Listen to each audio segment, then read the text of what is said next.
Great Smoky Mountains Civic Park. The Great Smoky Mountains, a abode where millions of bodies appear in chase of peace and accord with nature.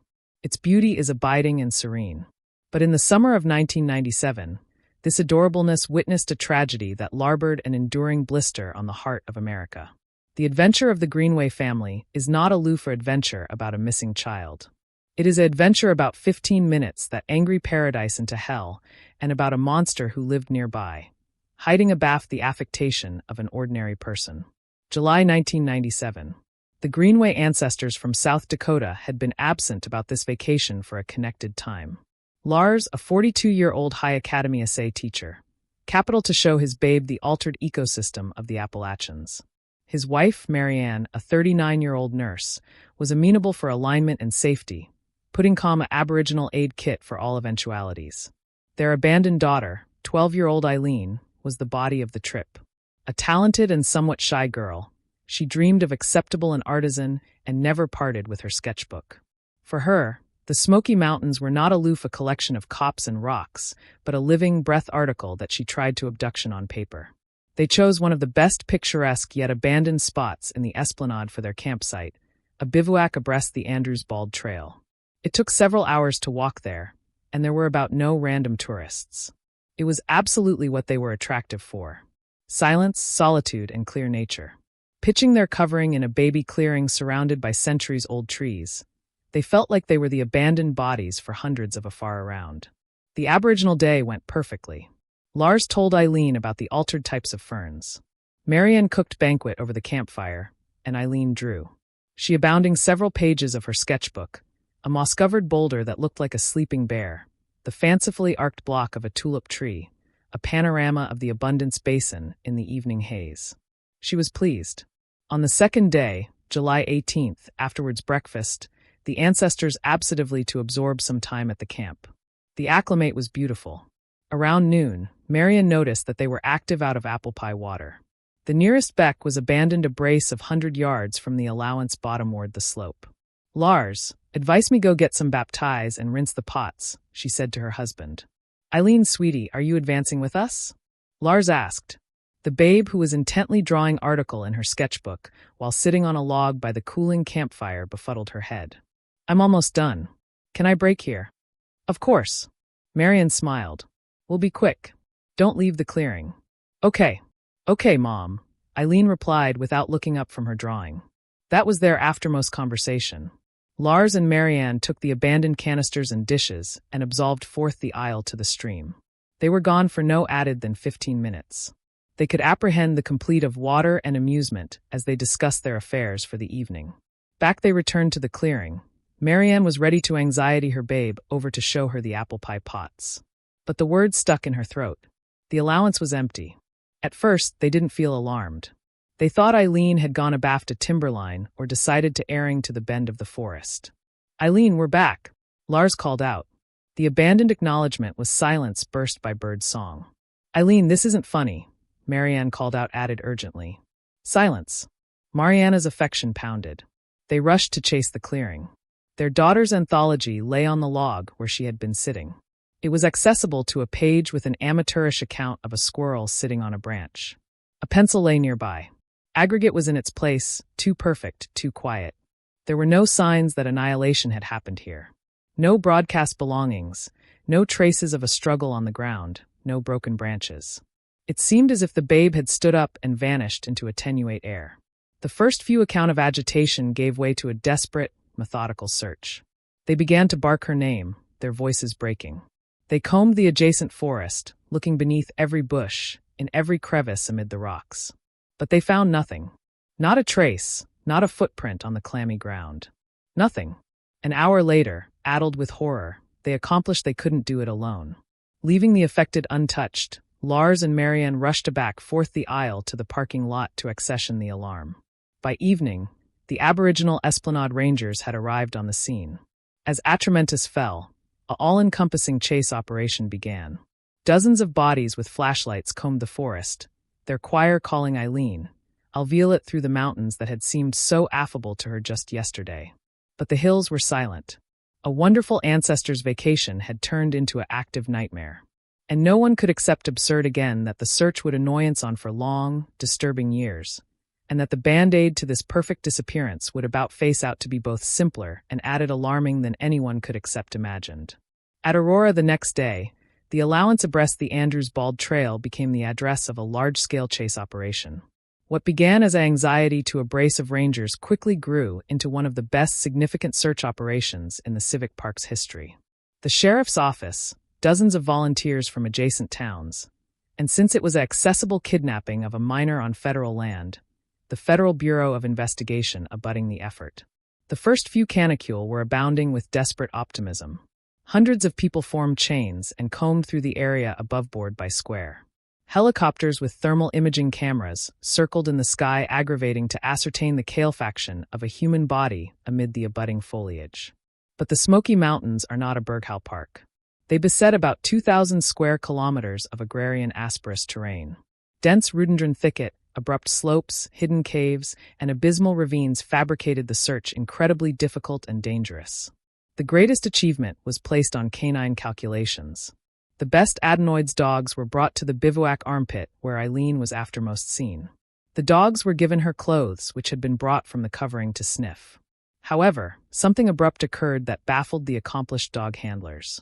The dogs best up the aroma from the log, circled the allowance several times, and then, confused, sat bottomward and began to whine. They couldn't aces up the trail.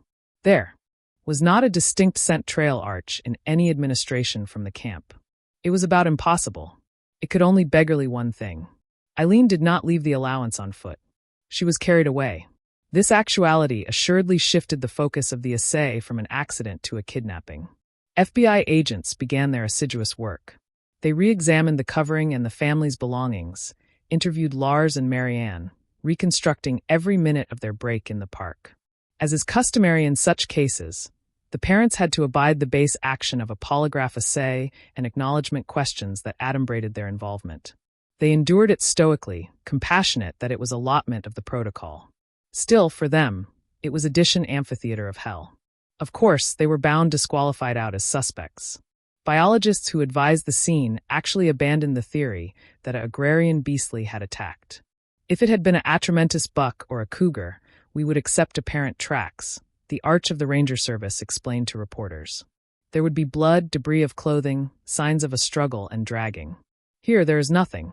The place is clean, as if the babe had just gotten up and orayed away. This is the strangest dematerialization I can remember. FBI agents began animate through everyone who could accept bin in that part of the Esplanade that day. They checked lists of registered tourists, interviewed Esplanade employees, rangers, and even bounded poachers. Dozens of people came beneath suspicion, including a few recluses who lived in the dupe on the edge of the park. Anybody was checked, but no leads were found. Not a single witness who had apparent annihilation unusual. Ian Greenway had abolished into thin air. Weeks of analytic angry into months. The ablaze blooming summer gave way to the blood-soaked autumn, and again to the snowy winter. The all-embracing operation was shut down. The volunteers broadcast, and the FBI handed the case over to local authorities, labeling it a alleged case. Lars and Marianne lived in a small rented abode in Gatlinburg, a boondocks at the access to the Esplanade for a long time, abnegation to leave afterwards their daughter. They broadcast bags of flyers with her photo, alms a reward for any information. But the response was silence. Their lives were ruined. Lars, a man of science who approved logic in everything, was confronted with absolute irrationality. Marianne, whose profession was to save people, was clumsy to save her own child. Affliction boring captivated them from within, active them apart. Their shared tragedy became a bank amid them. Eileen's anthology with the unfinished drawing of a accumulate lay in a box with other evidence, a bashful abuse for their 15-minute absence. A year passed, then a second, again a third. The story of Eileen Greenway became one of those sad legends that ample American national parks. Her name was mentioned in documentaries about baffling crimes. Her face on achromatic missing adolescent posters became an attribute of a parent's nightmare. The case was archived. The mountains kept their secret. It seemed that the truth about what happened to the 12-year-old artisan on that July day would never be appear until 4 years later in September 2001. Two tourists who had absent from the isle to shelter from the rain stumbled upon something ashore in the roots of a tree felled by a hurricane. It was an old, faded, blood-soaked through blooming hiking backpack. September 2001, a brace from Nashville, a bedmate and wife, went hiking on the Bandbox Fir Trail, amid a few afar from where the Greenway family's affected already stood. A sudden autumn cloudburst affected them off the aisle in chase of apartment beneath the thick fir trees. Making his way through the windfall, the man stumbled over something hard, hidden beneath a band of wet leaves and earth. It was the roots of a behemothtic oak timberline that had been felled by a blow that swept through here a year ago. And in those roots, wedged and anchored in the ground, something adopted was visible. It was an old hiking backpack. The faded green canvas was broken in several places, and the straps were rotten. It was obvious that it had been lying there for an actual connected time. Driven by curiosity, the tourists struggled to cull it out of its earthen prison. The haversack was abundant with water and clay that had accumulated inside. Unzipping the half-rotten zipper, they looked inside. At first, they saw abandoned a wet, bedraggled accumulation of decayed fabric. But back the man shook the capacity assimilate the ground. Something white and annular fell out amid the clumps of clay and debris of clothing. It took a few abnormal to apprehend what they were attractive at. It was a human skull, small, a child's. The acquisition was anon handed over to the authorities. For the old detectives who still remembered the Greenaway case, it was like an electric shock.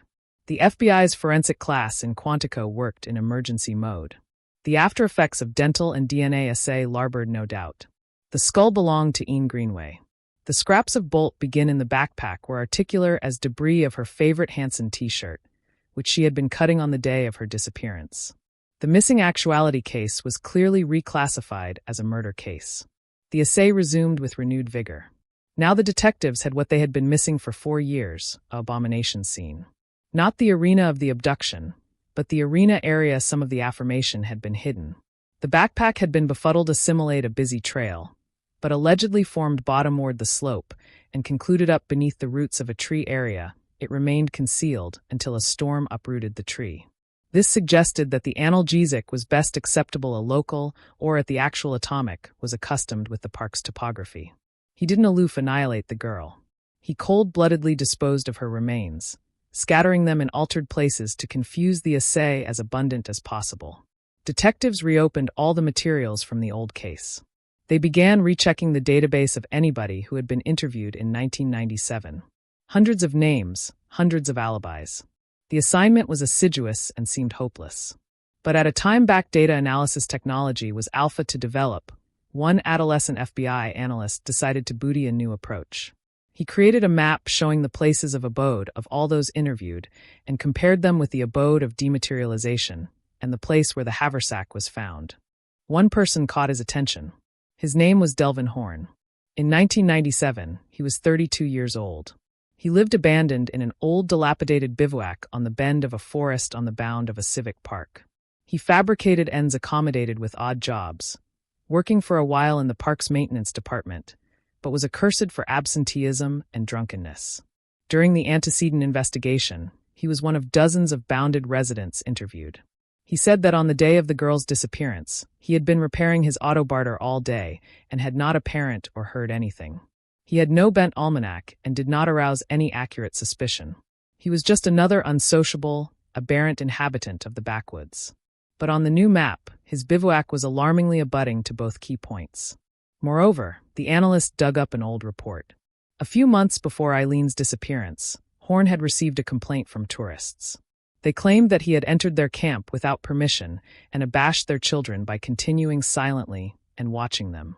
At the time, no one paid any absorption to it, absolution it as the eccentricities of a bounded drunk. However, this detail now took on a new sinister meaning.